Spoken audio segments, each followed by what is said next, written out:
গাইবান্ধার গোবিন্দগঞ্জে পূর্বশত্রুতার জের ধরে রাতের আঁধারে এক অসহায় কৃষকের 1 বিঘা জমির ভুট্টার গাছ কর্তন করে ক্ষতি সাধন করেছে দুর্বৃত্তরা। ঋণ করে 33% জমিতে ভুট্টার আবাদ করেছিলেন কৃষক আমিরুল ইসলাম। ঋণের টাকা পরিশোধ করবেন বলে আশায় বুক বেঁধেছিলেন, সংসারে ফিরবে সচ্ছলতা। কিন্তু দুর্বৃত্তরা সেই ফসল রাতের আঁধারে কেটে ফেলেছে সব ভুট্টার গাছ। আশা ভঙ্গ হওয়ায় দুশ্চিন্তায় পড়েছেন ক্ষতিগ্রস্ত কৃষক। ঘটনাটি ঘটেছে দিবাগত রাতে উপজেলার কাটাবাড়ি ইউনিয়নের পলুপাড়া বগদহ গ্রামে। এই খবর পেয়ে গোবিন্দগঞ্জ উপজেলা কৃষি অফিসের উপসহকারী কর্মকর্তা শ্যামল চন্দ্র বর্মন ঘটনাস্থল পরিদর্শন করে ক্ষতিগ্রস্ত কৃষককে সহায়তার আশ্বাস দেন।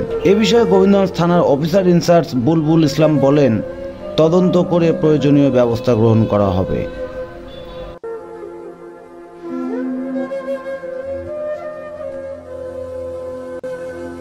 আমি মনে করি প্রশাসন এটি সঠিক তদন্ত করে সঠিক একটা বিহিত করবে, যাতে করে আরও ক্ষতি সাধন না হয়, পাশাপাশি রাষ্ট্রও যেন ক্ষতি সাধন না হয়। এটা আমরা সাধারণ মানুষ হিসাবে, এলাকার মানুষ হিসাবে এটা আশা কামনা করি। ফসল তো কোনো ক্ষতি করেনি মানুষের। এর ফসল কাটা এরকম 1 বিঘা জমির ফসল ভুট্টা কাটা হাতের অন্ধকার হাতে ছাপ পরে থেকেছে। মূলত ওখানে 33 শতক জমি পুরোটাই ভুট্টার গাছগুলো কেটে ফেলা দেওয়া হয়েছে, আর ভুট্টো নতুন করে ওখানে হওয়ার সম্ভাবনা নাই। তারপর এটা আমি মনে করি যে আসলে এটা মানবিক না, অমানবিক। যারা এই ক্ষেতটা নষ্ট করতে পারে তারা মানুষ খুন করতে পারে। এই যে ভুট্টার ক্ষেতটা আপনারা নিজেরাই দেখেন, আর সেই সঙ্গে আসলে এই যে জমিটার যে মানে ফসলের ক্ষতি, এটা আসলে অপূরণীয় ক্ষতি।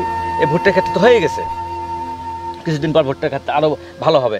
এই যে সার দিছে, বাজে দিছে, এটা আসলে মানুষের প্রতি যদি কোনো ইয়ে থাকে, ক্ষোভ থাকে, তার প্রতিফলন যে মানুষ জমিতে এসে খেতে মানে ফসলের সঙ্গে ফলাবে, এটা আমি আশা করিনি। এটা আসলে অমানবিক। এর যথাযথ তদন্তের মাধ্যমে আমি সাধারণ মানুষ হিসেবে, এই এলাকার সন্তান হিসেবে আমি সুস্থ বিচার চাচ্ছি। আমি আপনাদের মাধ্যমে প্রশাসনের কাছে অনুরোধ করব, গোবিন্দগঞ্জ থানার প্রতি অনুরোধ করব, ওনারাও যেন যদি এটা ইয়ে হয় আর কি, পত্রিকায় প্রকাশ হয় কোনোভাবে, ওনারাও যেন এটা দেখে এটা এসে সরজমিনে তারা তদন্ত করে অবশ্যই যারা দোষী তাদেরকে দৃষ্টান্তমূলক শাস্তি দিক, এটাই আমি চাই।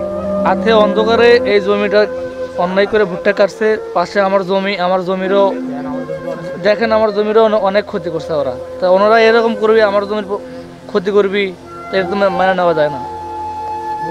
এখন আপনি কি চাচ্ছেন? আমি আর সুস্থ একটা নিরপেক্ষ একটা বিচার চাই।